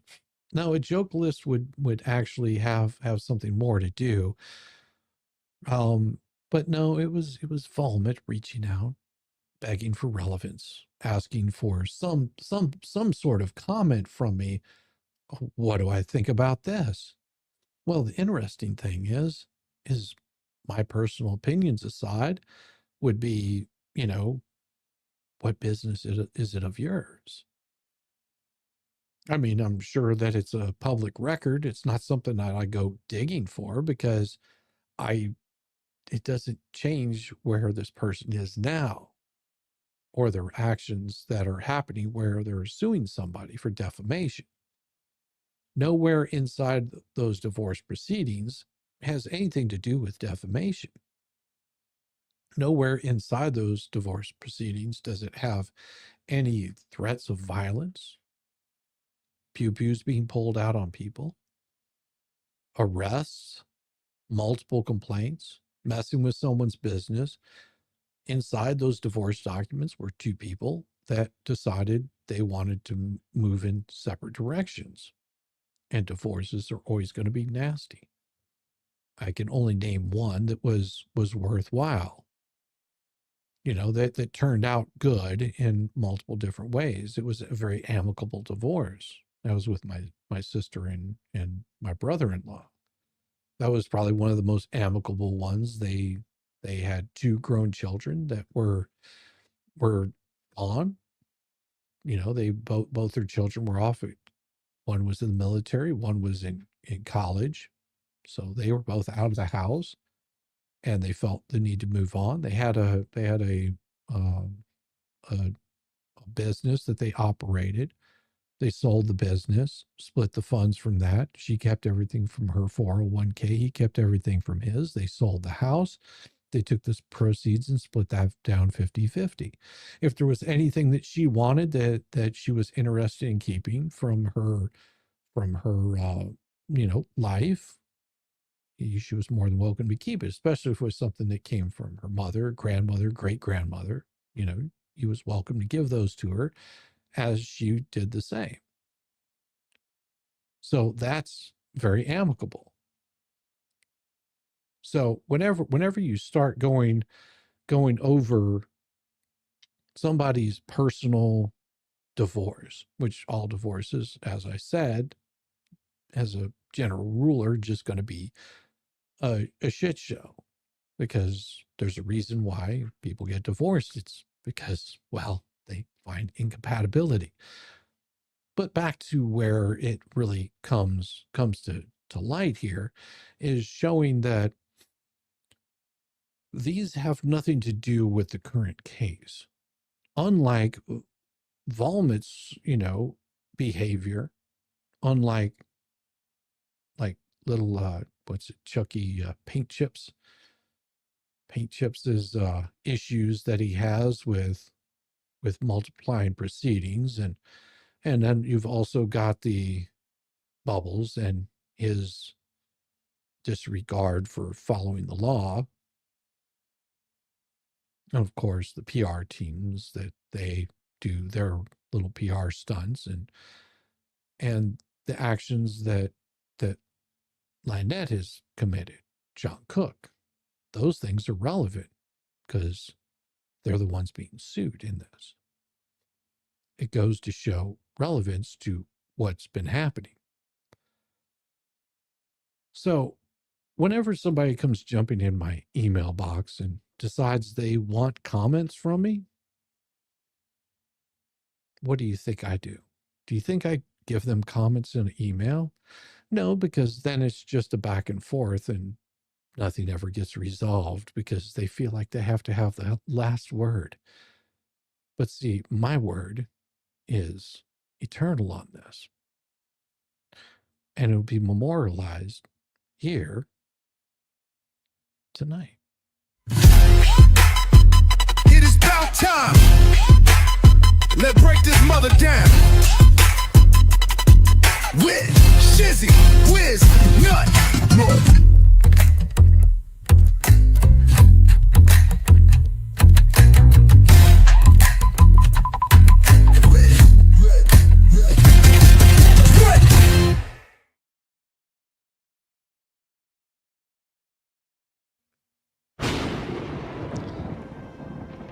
An open letter to Volmit. The irrelevance is coming from inside the inbox. Dear Volmit, thank you once again for shoving your latest irrelevance into my inbox like a door-to-door salesman peddling expired coupons for Radio Shack. You've outdone yourself this time, forwarding a dusty legal document from Jeremy Hill's divorcing proceedings like you're Indiana Jones uncovering the Ark of the Covenant. Problem is the case is closed, resolved, dead, and no amount of your shriveled Substack tantrums is going to exhume it for a second act. But I get it. You're desperate. This has nothing to do with Jeremy, Volmit. This is about you. This is about your aching need to be seen, to be taken seriously, to be relevant again. Every mail you send screams the same thing. Look at me, I used to matter. But you didn't. Not then, and certainly not now. You weren't a journalist then. You were a keyboard pervert with delusions of grandeur, handing out tips like Halloween candy and confusing basic research with stalking. You are not breaking stories, Mike. You're breaking down. But of course, it was never about the facts. It was never about the truth. It was never about justice or journalism or whatever delusion that you're shoveling into your latest Substack tantrums. This has always been about you, your desperate late-stage attempt to cling to the last thread of relevance by attaching yourself like a parasitic leech to anyone with a functioning platform. You are the digital equivalent of a middle-aged man showing up at a college party uninvited, wearing his Letterman jacket and asking who wants to hear about his glory days.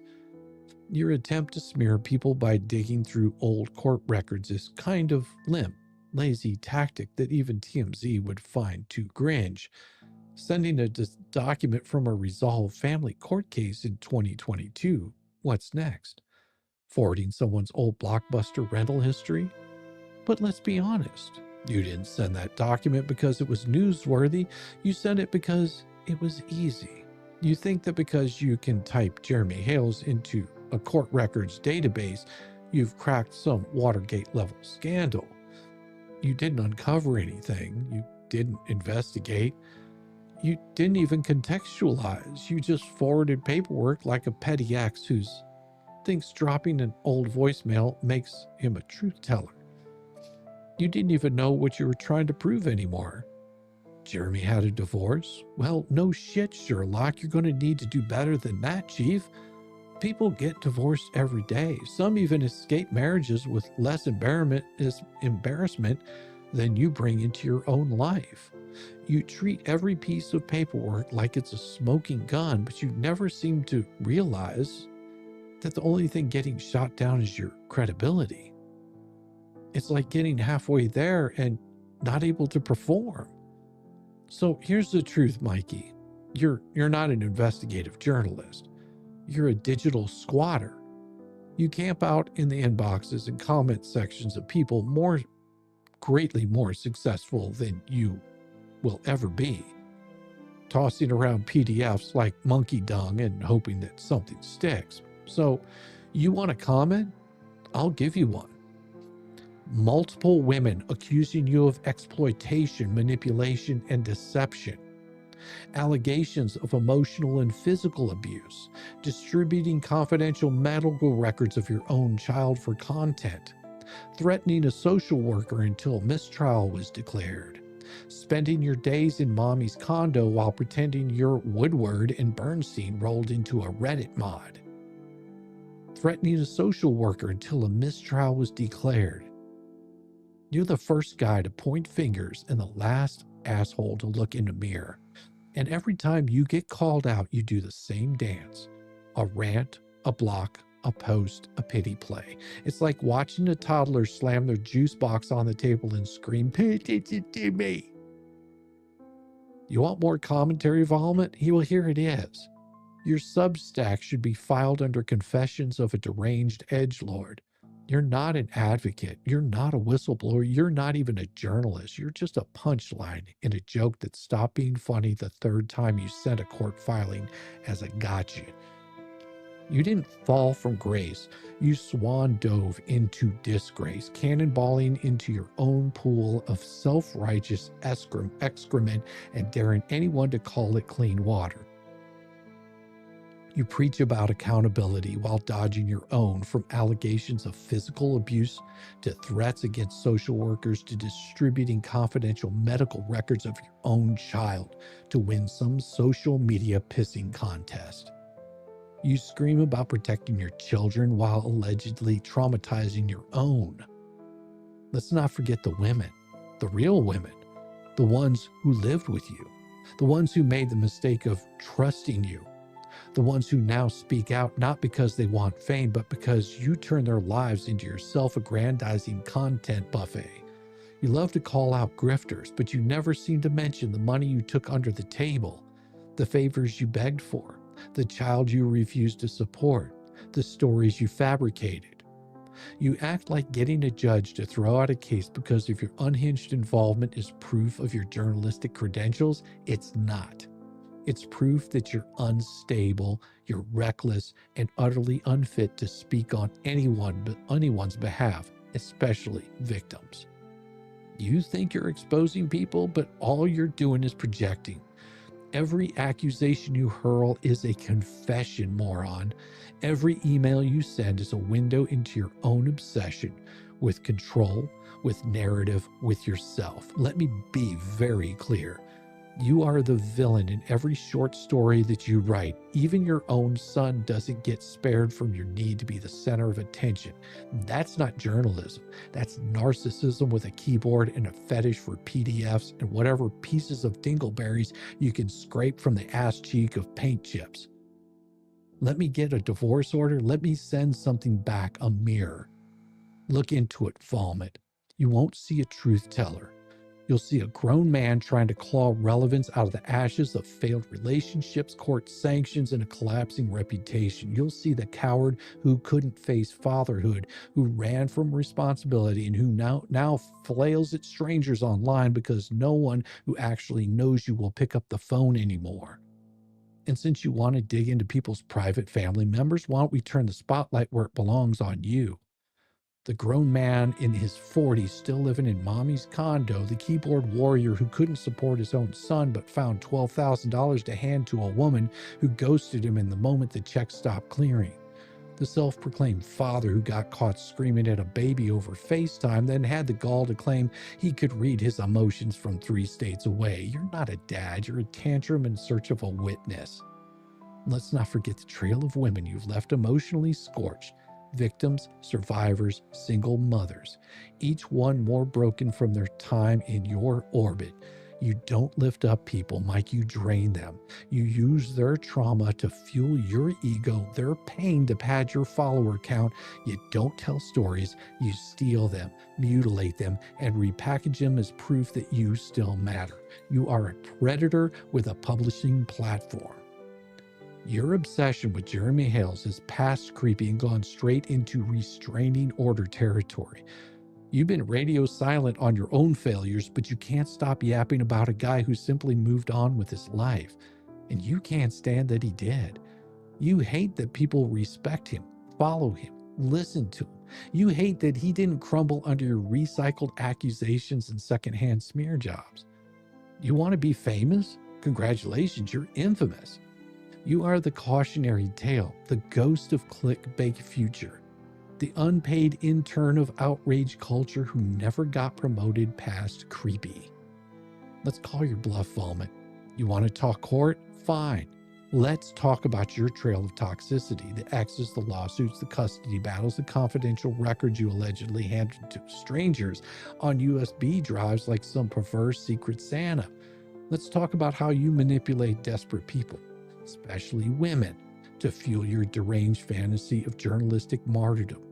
Let's talk about the fact that you exploit trauma for cash, and when called out, you throw tantrums and start forwarding documents. You're not a journalist. You're a gossip columnist with delusions of grandeur. You're not an advocate. You're an arsonist lighting fires in other people's lives and blaming the smoke on winds. You don't fight for victims. You create them. The saddest part, you'll hear this. You'll stew. You'll froth at the keyboard and start composing another one of your third grade reading level Substack manifestos. And deep down, even you will know it won't matter. Because no matter how loud you scream, no matter how many PDFs you forward, no matter how many women you exploit, documents you misrepresent, or inboxes you invade, you will never be the story.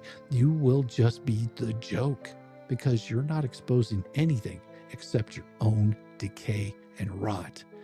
Signed, Shizzy Wiznut. Just a dude with Velcro shoes, a short bus schedule, first of his name, ruler of the short bus syndicate, still more credible than you in your mom's living room, and more relevance in one live stream that you've had in your entire Substack tantrum spiral.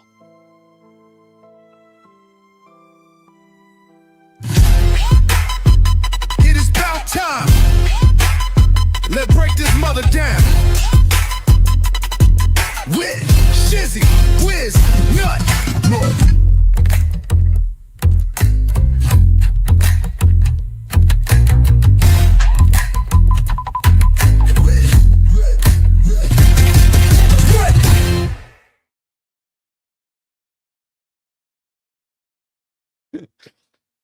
Thank you. Thank you. I hope everybody's having a wonderful day, and look forward to this. Tomorrow is going to be Mother's Day. So, if you have an opportunity, show some love to a mom,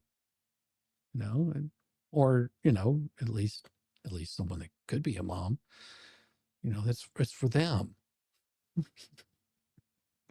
That's what you want to do, isn't it? You want to show a little bit of love to the moms. Thank you. It's all been a few years. Oh no, so painful.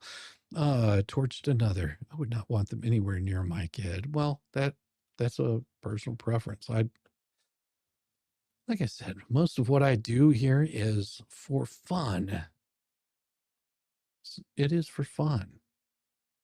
And I know that upsets some people, and that's not my intention to make people upset. I want to put a little bit of joy in your life, give you a little bit of happiness. That's it. That's it. It's pretty awesome whenever you do those kinds of things. You just decide, hey, I think I want to share a little love, make a little bit of happiness for you. It was fun. Exactly. That's what it's supposed to be. It's supposed to be fun. And of course there will be other letters that come out over the next few days. I have some set to come out, oh geez, here next week. Yeah, well, pretty much every day the rest of the week I have them. And like I said, I don't think I'll have time to cover any of the Karen Reed stuff. And that's only because, well, and I joke not when I say this, it has been absolutely just slam-packed busy with everything else going on. So, that's sort of where I'm at. I might do a stream later, just some video gaming. I don't know. The wife is out of town. She if she's back by then then I will hang out with her and we'll have a wonderful time. So that's sort of the plan, is just to have a little bit of fun. And what do we got here? Looks like Tug will be starting up at about 8 o'clock tonight. I want you to go check him out. It's going to be epic. Tug is always a great stream to watch. I'm going to forward you guys over there where that is. And I'm going to go feed my dogs. They are screaming at me. They're looking at me like, dude, we want food. Why have you not fed us yet? It's like I paid attention to them all day today, in between, going and getting tools. They've pretty much been following me around like a couple of little lost puppies, and looking at me like right now, like, dude, we want food. That's what they're wanting. So, like I said, I may do something later on tonight. No guarantees on that, but if you see it, then come by and hang out and say, hey, If I do, I might do it over on my gaming channel. No guarantees. Like I said, the wife, she's supposed to be back tonight, and whenever she gets back, I do want to spend a little bit of time with her because she's pretty damn awesome. I was looking to see who is up and running right now. So give me a second. It looks like the only people that are up are Baraka and let's see. Looks like Lefty is got nothing. Tug got nothing. What the hells? What do they have coming up? I don't see that they have any live setup for anything. You have, what does that say? Under your what? Under my left? Under my what? Manage. Let me see. Hold on just a second. Somebody's saying something here. You have a lump under your left. You need to get that checked out. Lump under my left. Are you talking about under my eye? No, those are bags. Those are bags. Well, if you're talking about these right here, those are from, I believe, spiders have managed to invade my bedroom. So I'm going to be destroying a couple of those because I think one of them got a hold of me here and got a hold of me right here, right there under that eye, and then another one got me right up here, or it's probably all the same one. Bit my damn thing. And it's quite damn painful. Maybe a new place, 9:30, just J-Hip, Shizzy, you're invited. Well, that sounds cool. But yeah, I don't know if I'll be doing that. Like I said, my wife will be coming about. I'll probably be watching the Tug stream tonight because, well, you know, that's always interesting stuff. So like I said, I don't know if I'll do another one tonight. Don't expect it. But, you know, if it does happen, it does happen. Because you must be tasting morsels of spiders. I think so. I think one also bit me on top of my head, which really, really damn hurts. I hate spiders. They're not allowed in my house.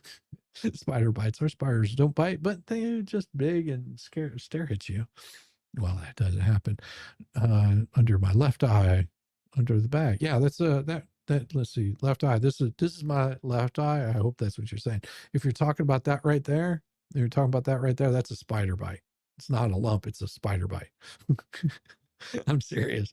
It's a spider bite. Yeah, under the bags. And if you're talking about this right here, that's also a spider bite. Yeah, the spider got a hold of my damn face last night. So, Georgie and Mr. Coop, other side. Hugs, definitely.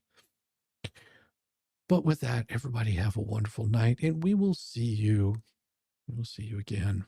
Very well, wonderful afternoon, evening, whatever. I'm going to actually go get myself some food too, because those are good things to have inside your stomach. Not only am I going to feed them, but I'm also going to krill up a little bit of food. Although it's raining outside, so I don't know how I'm going to be able to fire this thing up, but whatever I do, it's going to be glorious. And stay tuned. We got more.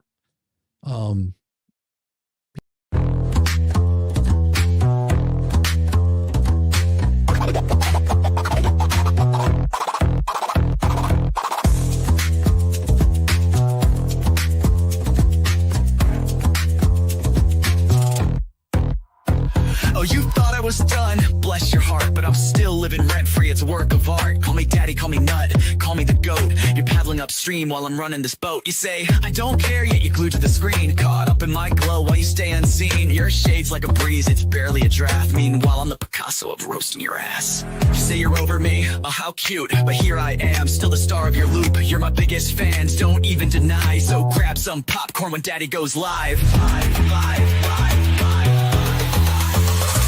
Call me daddy, yeah, shout it loud. King of your thoughts, I'm making you proud. Papa Nut, Shizzy, daddy, headline act. Your background noise, and that's just a fact.